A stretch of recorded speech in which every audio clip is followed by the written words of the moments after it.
All my students? Yes. So I hope all of you are fine. So let's start today's class. Yes, I know it's a bit late because of some technical issues. We were late a little bit. Doesn't matter. We are moving very fast and we are continuing with this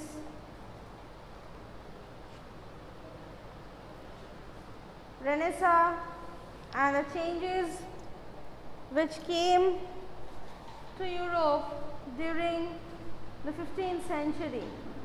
So last day I talked about the paintings and sculptures. So today we will talk about the architectures which took place during this time.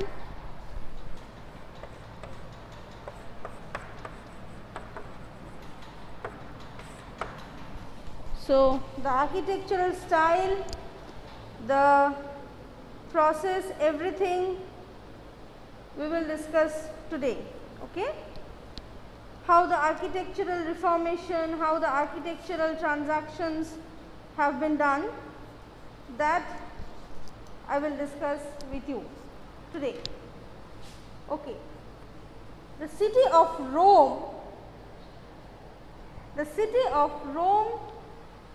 revived in a spectacular way in the 15th century. As I told you that Rome became one of the centers of this Renaissance changes and the Reformation movement. And Rome, as it actually had the previous ruins, the previous images, the previous architectures of the Roman Empire and the Roman society, it was a help for the architectures to continue with it. Okay.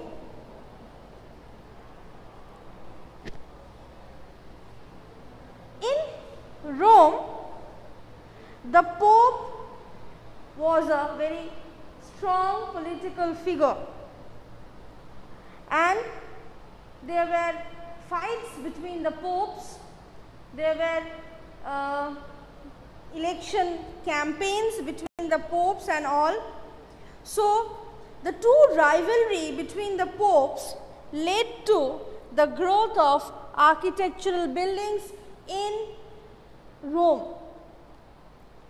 They actively encouraged to study the Romans' history. The ruins in Rome were carefully excavated by archaeologists, and this inspired a new style in architecture, which the first day when I told you all to check in the Google what were the differences between the architectural styles of the Renaissance period, Rome, Florence, Venice and the Mughal architecture, you gave me a name. The name was the Gothic architectural style. Yes. So the new style which evolved during this time was Gothic style, which had a new character, which had a new style within themselves, along with they had the touch of the ancient Roman civilization. Okay? Popes and wealthy merchants and aristocrats, they employed architects who were familiar with classical architecture. Artists and sculptors were also to decorate buildings with paintings, sculptures and reliefs. Wealthy merchants, businessmen, traders and popes, they told not only to study them, but they gave the architects the money or they commissioned the architects of this period in the Roman Empire, in the Renaissance period, to construct new buildings in a new style, which was inspired by the ancient Roman style. The ancient Roman style, they studied that and they created something new, and that style was known as the Gothic style. And that style was used in Rome for building huge constructions, for building huge churches, huge cathedrals. And not only that, not only the architects, but also the artists, sculptors and painters to decorate it, like the wall. The wall was decorated by paintings. The different corners had different statues. The staircases, they had different statues, and on these walls there were different relief painting.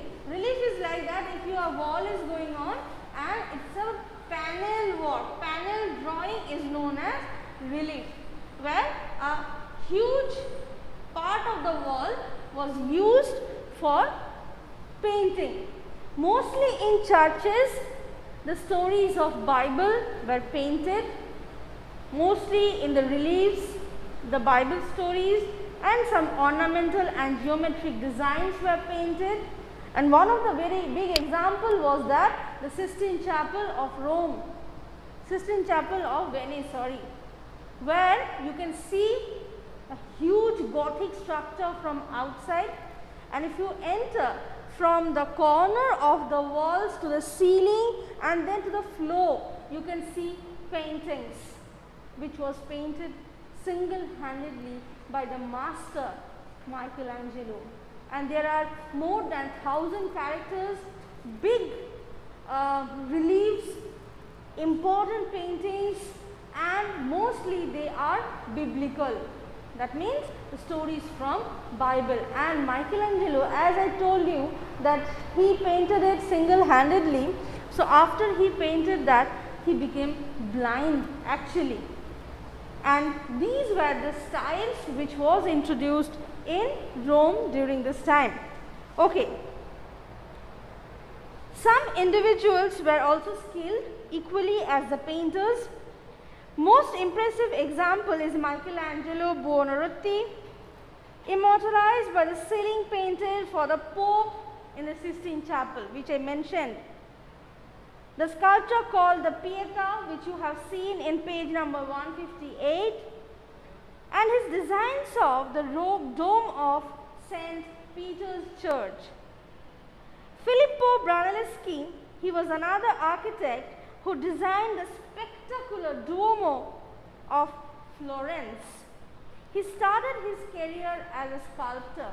So all these people, they were neither single-handedly sculptors nor single-handedly architects. They were a mixture of it. They were either painters, they were either sculptors, but along with that they knew how to paint, how to design the buildings, how to design the structures, how to make new Gothic architectural style famous. So this is how the architectural style became important. Okay? Now, the next point which I am going to talk about today is the first printed books. Those who have come from the CBSE background and in class 10, those who have studied the print culture in class 10, they know it already. That printing culture or the printing technology was one of the very important invention discovery during this time, because without printing books, nothing was spread or nothing was told. But this printing technology was also invented by the Chinese and the Koreans and the Japanese, which were brought by the Mongols and definitely by Marco Polo, the Italian traveler, and then in Germany a man whose name was Johannes Gutenberg, who made up his first printing press, and the first printed book that was only 150 copies. Only 150 copies of Bible were printed for the first time, and then other books, then classics, Greek and Latin classics, Roman philosophy, Roman medicine, Roman science, everything got started to be printed. And as this printing press started, as this printing book started, people got it in a very cheaper rate. As people got these books in a cheaper rate, they started reading those books. And as reading started, people had a good habit of reading, and then also the ideas of the Renaissance, the idea of humanism, the philosophy of Plato, Aristotle, Ptolemy were spread. That is why the Renaissance of Europe of 15th century was very important, because previously there were many other revolutions, many other revolts like this, but that could not reach to people because printing was not possible. Today a philosopher is thinking something, he is writing something today, tomorrow it is going to the printing press, the book is ready and it is spread all over Europe. So within few days, within few months, the whole Europe knew about the Renaissance. The whole Europe came to understand about this new ideology, new feeling, new teaching, everything. So when they started to print books, these all came with together. So without the printing books, without the printing technology, the Renaissance or the spread of ideas could not be possible, right? So I'll stop here today. So I'll ask my students that whether they have any questions or not. Then next day we will continue with other topics of this chapter.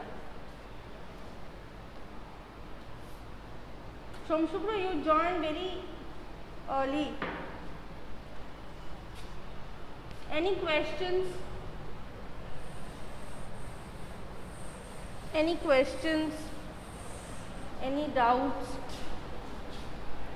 Sanjeevani is not having any doubt. Pooja, Shrija? No, no, no. Are you getting right? Brishti? Okay, so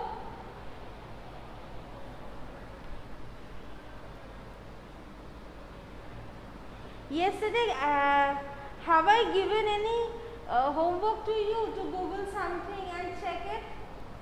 Sanjeevani, have I told you to check something? I forgot. Yes, Meghna, what I said?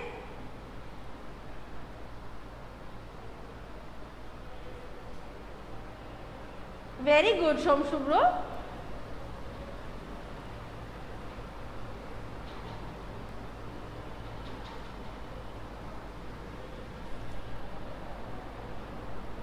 I think I said something about the paintings and the artists, about Mona Lisa. Oh, yes, so Sistine Chapel. Very good, Shomshubro. You gave, but what you gave I don't know. Very good. So again, see the paintings of Sistine Chapel. Those who have checked it, they can understand the 3D effects, I hope. Right, Meghna and Sanjeevani, all of you, have you checked? Have you understood the 3D? Like there is a painting of a stairs. It's a stairs and some people are sitting in front of the stair, some people are standing at the back of the stairs, and it's a huge stairs. Have you checked that? So if you have checked that picture, then you can understand what actually the 3D effects are, what actually the 3D effects mean. The picture of the paintings of the stairs, and if you watch also the paintings of Leonardo, the Last Supper, there also you can see there is a table, everyone is sitting, they are having the supper, but you can imagine, you can definitely understand that somebody is sitting in front, and in front of them the food is placed, and then Jesus is sitting in the middle, and then the other people are surrounding. So in that picture also, in that painting also, you can understand about the 3D effects. So today your homework is to watch the paintings of Vinci, Leonardo da Vinci. So it is Mona Lisa, Last Supper, and some more if you can find it out. Okay, so you will next day I'll ask about Leonardo's paintings. You have to check it. Okay, those who are not checking it, please do it, because it's for your understanding. It's not for me. Yes, definitely it will not come in your exam, but you can have the idea that what actually this 3D painting mean. So please do it. You will love it. Okay. So I am ending the class here today. So goodbye and have a nice day. Okay.